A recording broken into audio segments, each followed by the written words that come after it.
Tu as cette figure avec un grand triangle et des plus petits à l'intérieur. Et ce que tu dois faire est déterminer la valeur de cet angle θ ici. La figure te donne quelques indices. Tu as déjà rencontré ce symbole. Cela signifie que tu as ici un angle droit, c'est-à-dire un angle de 90 degrés. Donc, tu as un angle de 90 degrés ici, un autre là et un autre là. On te donne aussi la valeur de cet angle à droite, 32 degrés. Voyons voir comment faire. Il y a sûrement plusieurs façons de procéder, et c'est ce qui est amusant avec ces problèmes. Donc, si cet angle est θ, θ est adjacent avec cet angle en vert. Et si tu les additionnes, tu vas obtenir cet angle droit. Donc θ plus cet angle vert est égal à 90 degrés. En les combinant, tu as un angle droit. Donc, l'angle vert est égal à 90 moins θ. Du coup, tu as les trois angles du triangle de droite. Et l'on va pouvoir en déduire θ, vu qu'on sait que cet angle plus cet angle plus cet angle est égal à 180 degrés. Donc on a 90 degrés moins θ plus 90 degrés plus 32 degrés égale 180 degrés. La somme des angles d'un triangle est 180 degrés. Voyons voir si on peut simplifier. Donc c'est de là, 90 plus 90, ça fait 180 degrés. 180 degrés moins θ plus 32 égale 180. Qu'est-ce que tu as là? On peut soustraire 180 des deux côtés. Donc il s'annule, et là on a 0. Il te reste moins θ plus 32 égale 0.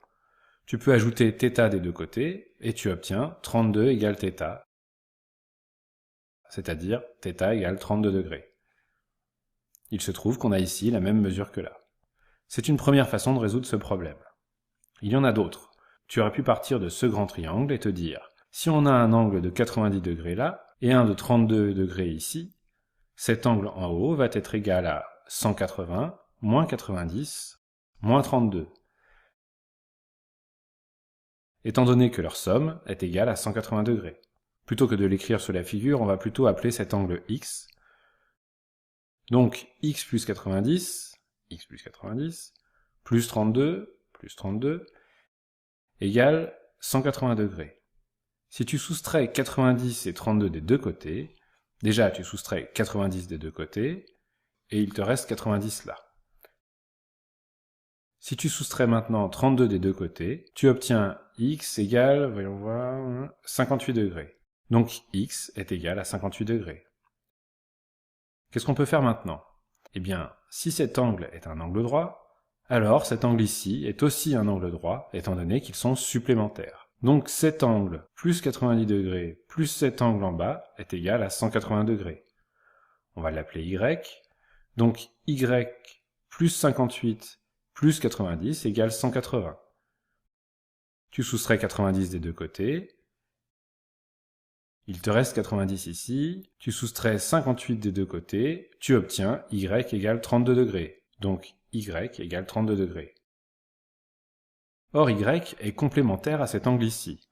Pas supplémentaire, complémentaire. La somme de ces angles est 90 degrés. On va appeler cet angle z. Donc z est égal à 90 moins 32, soit 58 degrés. Tu es maintenant dans le triangle qui t'intéresse pour calculer θ. Bien. Si cet angle à droite fait 90 degrés, alors cet angle aussi, vu qu'ils sont supplémentaires. Donc tu as 58 plus ce 90,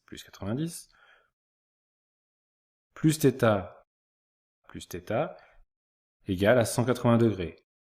Tu peux soustraire 90 des deux côtés, il te reste 90 ici, donc tu as 58 plus θ égale 90, tu soustrais 58 des deux côtés, et tu obtiens θ égale 32 degrés. Et tu trouves le même résultat que précédemment. Comprends donc bien qu'il n'y a pas qu'une mais plusieurs façons de t'en sortir. Le tout est de procéder par déduction successive, en t'assurant que chacune des affirmations que tu avances est vraie, soit d'après l'énoncé, soit d'après les propriétés que tu utilises. Ce faisant, tu arriveras d'une manière ou d'une autre au bon résultat.